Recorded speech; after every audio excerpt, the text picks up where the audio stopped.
നമസ്കാരം. ശാന്തതയോടുകൂടി ചോദിച്ചാൽ കിട്ടും.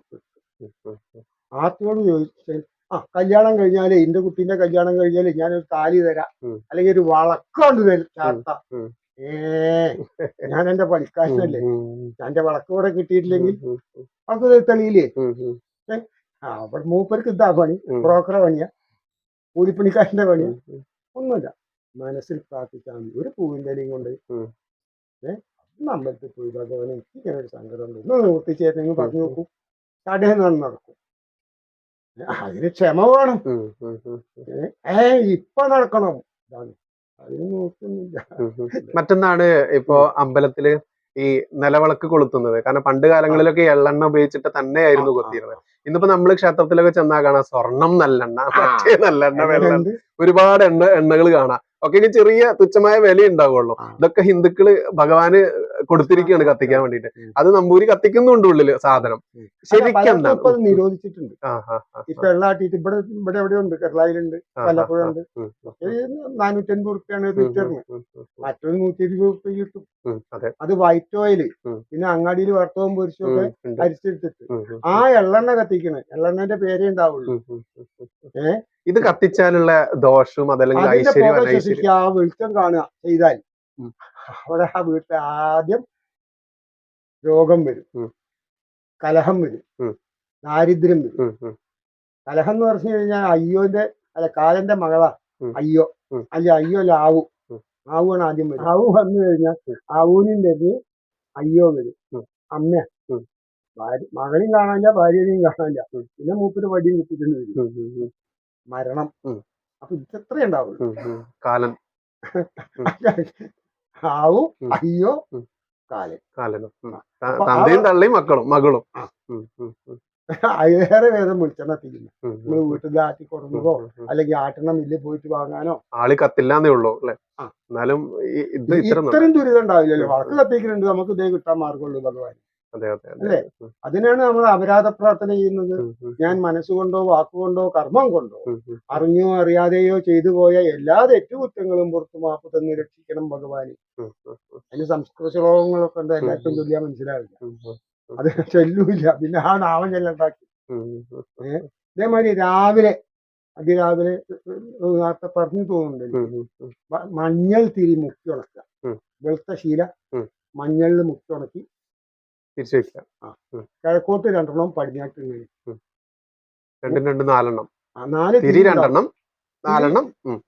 തെളിഞ്ഞാൽ 2 നാളം തിരി 2.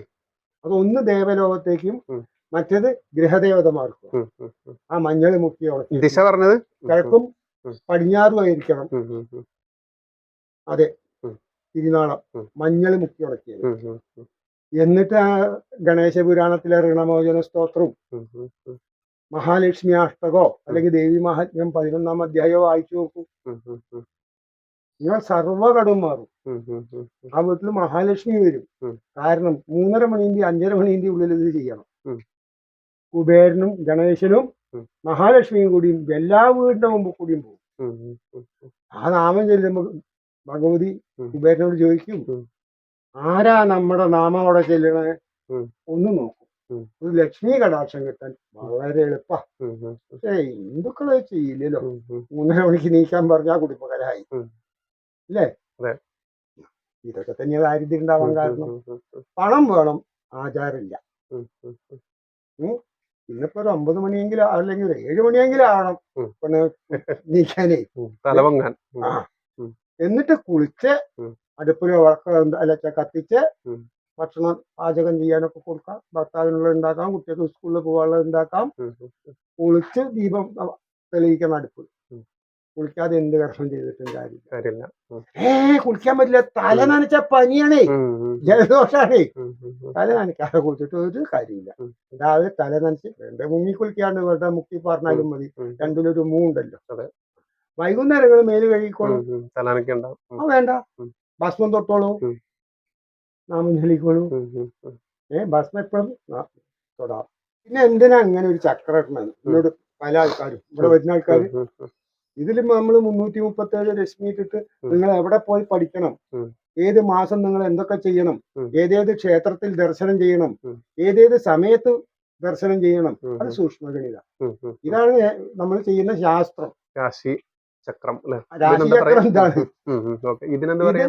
ഇത് അഷ്ടവർഗ പട്ടിക. ഓഹോ. ഈ അഷ്ടവർഗം എന്ന് പറഞ്ഞാൽ ഒരു 8 ആളാണ്. ഉം. നവഗ്രഹങ്ങളിൽ നമ്മൾ സൂര്യൻ, ചന്ദ്രൻ, ചൊവ്വ, ബുധൻ, വ്യാഴം, വെള്ളി, ശനി ഇവരെ 7 ആക്കി ഇട്ടിട്ട് 337 രശ്മി ഇട്ടിട്ട് ആകെ കൂട്ടും. അവിടെയാണ് ആയുസ് കൂട്ടുന്നത്. എന്നിട്ട് ലഗ്നത്തിൽ ഇത്ര, 8-ാം ഭാവത്തിൽ ഇത്ര, 8-ൽ രശ്മി അധികം വന്നാൽ നേരത്തെ ജീവൻ പോകും. അപ്പൊ അതിന്റെ പരിഹാരം. പിന്നെ ചൊവ്വ നിൽക്കുന്ന രാശിയിൽ എങ്ങനെയൊക്കെയാ നോക്കിയിട്ട് കലഹം. ഭൂമി വാങ്ങേണ്ടത് എവിടെയാ, ധനം സമ്പാദിക്കേണ്ടത് എവിടെയാ, ബാങ്ക് ഇടപാട് എവിടെയാ നടത്തേണ്ടത്, ഇതൊക്കെ സൂക്ഷ്മഗണിതാണ്. നമസ്കാരം. വളരെ സന്തോഷം. എല്ലാവർക്കും മംഗളം ഭവിക്കും.